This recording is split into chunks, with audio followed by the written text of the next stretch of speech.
जो गिरिराज जी की शरण को प्राप्त करते हैं, जो श्री गोवर्धन नाथ की शरणागत हो जाते हैं, श्री गिरिराज जी उनकी इंद्रियों का वर्धन करते हैं, उनकी इंद्रियों में श्रेष्ठता, उनकी इंद्रियों को श्रेष्ठताएं प्रदान करते हैं। गौ का वर्धन, कृष्ण भक्ति के लिए गौ का वर्धन, इंद्रियों का वर्धन जो करे उनका नाम है गोवर्धन। जिनकी सन्निधि के बाद कानों में कथा सुनने की रुचि बन जाए, नेत्रों में कृष्ण दर्शन की रुचि बन जाए, त्वचा में कृष्ण स्पर्श की रुचि बन जाए, समस्त इंद्रियां कृष्ण प्राप्ति के लिए वर्धित हों, जिनकी शरण जाने से उनका नाम है गोवर्धन। ऐसे श्री गोवर्धन नाथ श्री गिरिराज जी हैं। उनकी महिमा तो हम अनंत गाता ही रहता हूं मैं अपनी कथा में, क्योंकि श्री गिरधर लाल की सेवा प्राप्त है और गिरधर स्वरूप श्री गोवर्धन के ही स्वरूप हैं, तो इसलिए उनकी महिमा तो खूब है, अनंत है। वेणु गीत में कहा है, राम कृष्ण स्पर्श प्रमोद। श्री गोवर्धन पर्वत पर, गिरिराज जी पर जितने भी वृक्ष आपको दिख रहे हैं, जितने भी छोटे मोटे पौधे, छोटे मोटे वहां पर जो भी पल्लव आपको दिखाई दे रहे हैं, वो साधारण वृक्ष, साधारण पौधे, साधारण गुलमलताएं नहीं है। वेणु गीत में गोपियां कहती हैं कि जब वेणु वादन करते हुए राम कृष्ण यानी कि बलराम और कृष्ण विचरण करते हुए जब गोवर्धन पर्वत पर प्रवेश करते हैं और अपने कोमल चरणों का स्पर्श गिरिराज जी को प्रदान करते हैं, तो ठाकुर जी के चरण स्पर्श के भाव से गिरिराज जी के रोए खड़े जी पर वृक्ष वल्लरी पल्लव लताओं के रूप में दिखाई देते हैं। अद्भुत भाव है। ये गोवर्धन पर साधारण वृक्ष नहीं है, ये गिरिराज जी के रोए हैं जो ठाकुर जी के स्पर्श प्राप्त करने के बाद प्रकट हो गए। बहुत ध्यान से सुनिएगा।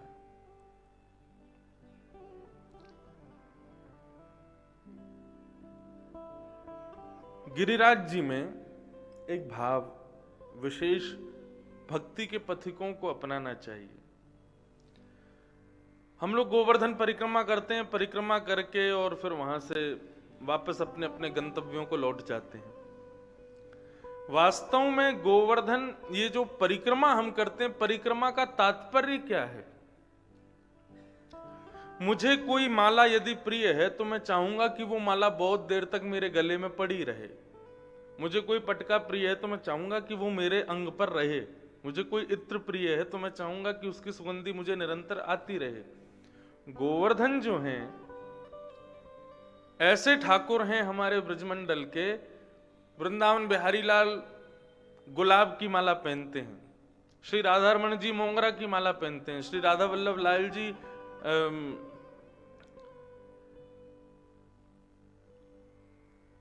वो कौन सा पुष्प है राधा वल्लभ जी को अति प्रिय है? हार श्रृंगार के पुष्पों की माला पहनते हैं श्री राधा वल्लभ लाल जी। लेकिन हमारे श्री गोवर्धन नाथ जी चारों तरफ भक्तों की माला पहनते हैं। भक्त परिक्रमा देते रहते हैं। यदि कोई आकाश मार्ग से दर्शन करे तो गिरिराज जी मध्य में हैं और चारों तरफ भक्त हैं, तो भक्तों की माला पहन करके रहते हैं श्री गोवर्धन नाथ। वास्तव में आपकी परिक्रमा से आपके हृदय के कई भाव हो सकते हैं कि हमारा ये काम बन जाए, हमारी ये भाव पूर्ण हो जाए, हम इसलिए परिक्रमा लगा रहे हैं, आदि आदि। लेकिन गिरिराज जी अपनी परिक्रमा भक्तों से लगवाते हैं। वो किस लिए लगवाते हैं? वो तो हरिदास वर्य हैं, ठाकुर जी के अत्यंत प्रेमी हैं। वो भक्तों से परिक्रमा क्यों लगवाते हैं? वे तो स्वयं भक्त हैं ठाकुर जी के। वो इसलिए परिक्रमा लगवाते हैं ताकि वैष्णव जन जब गिरिराज जी की परिक्रमा करें तो परिक्रमा करते हुए अपने मुखमंडल से ठाकुर जी के प्रिय चरित्रों को, ठाकुर जी के प्रिय पदों को, ठाकुर जी के प्रिय भावों को मुझे बैठ करके सुनावें, इसलिए परिक्रमा लगाने का भाव है। वहां पर फालतू चर्चा करते हुए, गाने सुनते हुए परिक्रमा नहीं लगानी चाहिए। परिक्रमा का भाव क्या है? परिक्रमा करते रहो और मुखमंडल से ठाकुर जी के कुछ ना कुछ चरित्रों का, कुछ ना कुछ भावों का गान करके गिरिराज जी को सुनाते रहो। रसिक प्रीतम हित चित की बातें श्री गिरधारी जी सो कहिए, तलहटी गोवर्धन की रही है। मैंने गिरिराज जी की परिक्रमा लगाई दंडोती, लगभग सबको पता चल गया अब कथा सुनने वालों को कि इन्होंने 6 महीने में गिरिराज जी की परिक्रमा पूरी करी।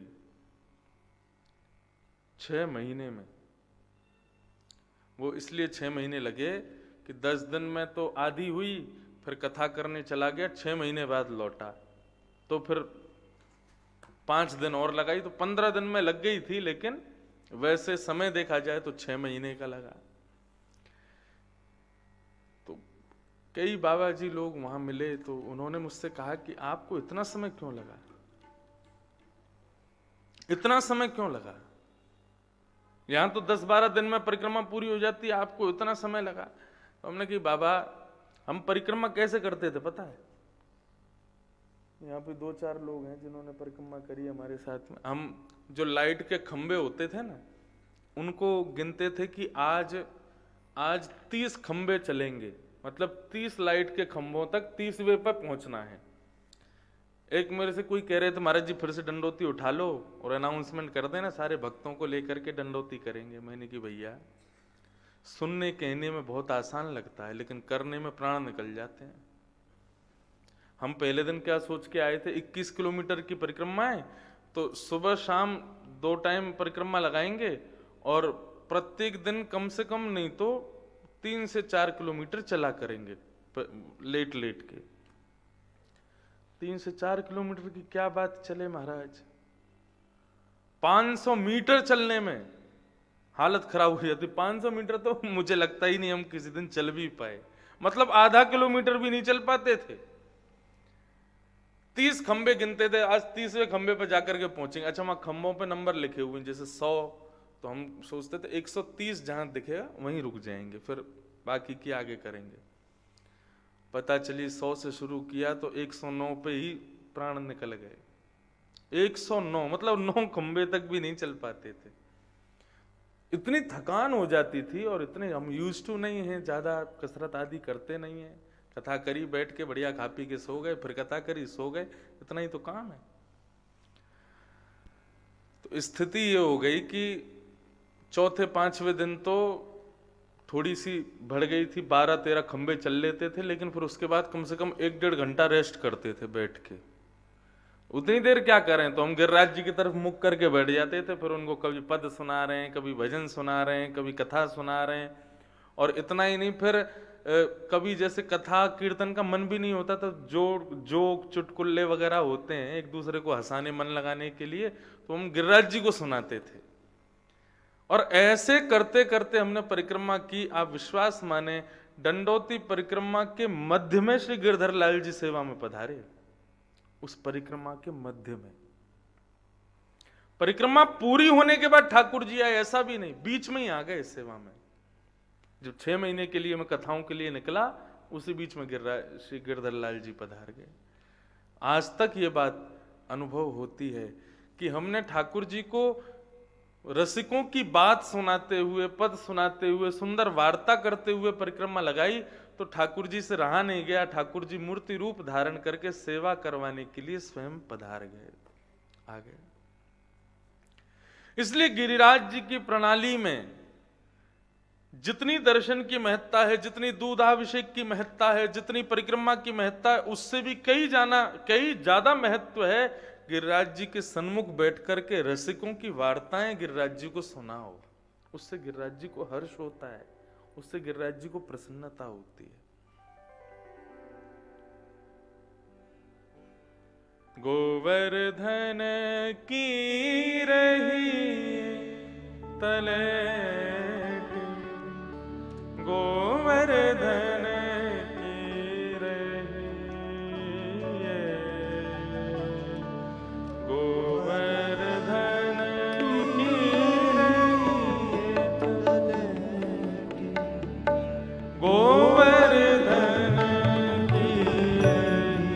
गाइए।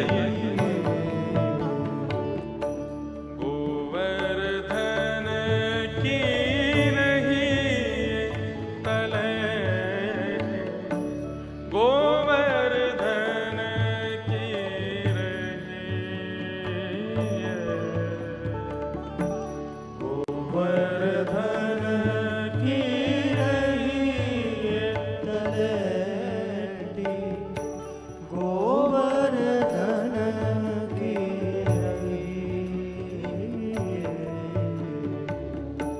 नित्य प्रतिमदन गोपाल लाल के, नित्य प्रतिमदन गोपाल लाल के, नित्य प्रतिमदन गोपाल लाल के, प्रतिमदन गोपाल लाल के, चरण कमल चितले तलैटी, गोवर्धन की रही, गोवर्धन की रही तलैटी, गोवर्धन की रही। कैसे रही है? तन पुलकित ब्रज रज में लोटत, तन पुलकित ब्रज रज में लोटत, गोविंद कुंड में नहीं तलैटी, गोवर्धन की रही, गोवर्धन की रही तलैटी, गोवर्धन की रही। फिर अंतिम भाव, रसिक प्रीतम हित चित्त की बातें, रसिक प्रीतम चित्त की बातें, श्री गिरधारी जी सो कही तलैटी, गोवर्धन की रही, गोवर्धन की रही तलैटी, गोवर्धन की श्री गोवर्धन की रही, गोवर्धन की रही।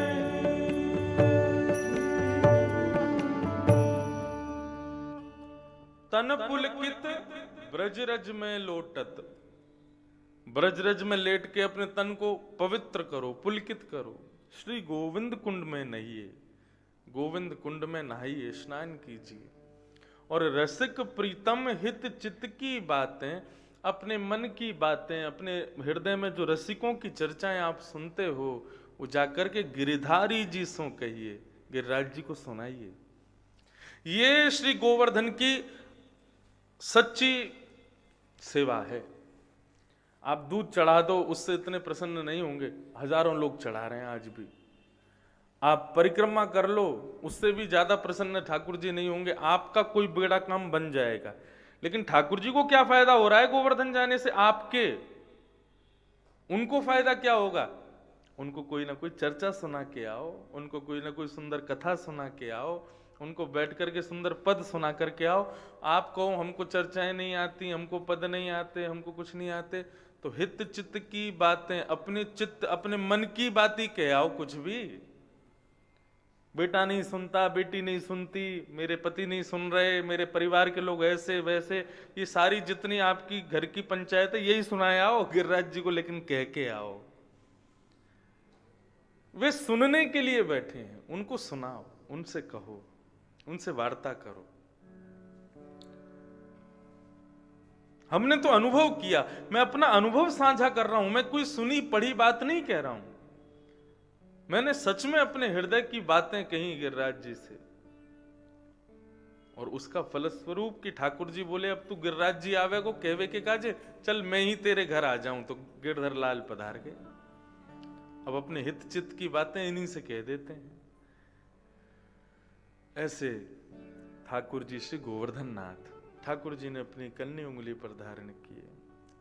नख पे धार लियो गिरिराज, नाम गिरधारी पायो है। ठाकुर जी ने गोवर्धन पर्वत धारण किए और तत्पश्चात इंद्र को जब लगा कि मैंने बहुत बड़ा अपराध कर दिया है, तो इंद्र ने आकर के भगवान से क्षमा मांग के स्तुति गाई, चरणों में प्रणाम करते हुए कहा, हे प्रभु, आप मेरे पिता हैं, आप मेरे गुरु स्वरूप हैं, आप साक्षात भगवान हैं, मुझे दंड दे दीजिए। मैंने यदि कोई अपराध किया तो मुझे दंड दीजिए। भगवान बोले कि नहीं, तुमने कुछ गलत नहीं किया, गलती तो की है तुमने, लेकिन तुम्हारी करनी से एक फायदा हमको हो गया। बोले क्या? जितने भी ब्रजवासी हमसे थोड़े भी दूर थे ना, वो सब हमारे पास आ गए। 7 दिन 7 रात्रि सब लोग मेरे सन्निधि में बैठे रहे। मुझे वो देख करके बड़ा प्रसन्नता है, इसलिए मैं तुमसे ज्यादा नाराज नहीं हूं, कोई बात नहीं। इसी गोवर्धन लीला के मध्य में एक घटना घट गई थी। भागवत की कथा नहीं है, लेकिन रसिकों की चर्चा है। बंधुओं, भगवान के एक मित्र, उनका ब्याह हुआ एक ब्रजमंडल की एक गोपी से। उस गोपी का नाम था माधवी। माधवी जब भगवान के सखा से उसका ब्याह हो रहा था, तो उसकी माधवी की मां ने उसको समझाया कि तू ना वृंदावन जा रही है, तो वृंदावन में एक चीज का ध्यान रखना। बोले क्या? बोले तेरा जो पति है उसका एक मित्र है।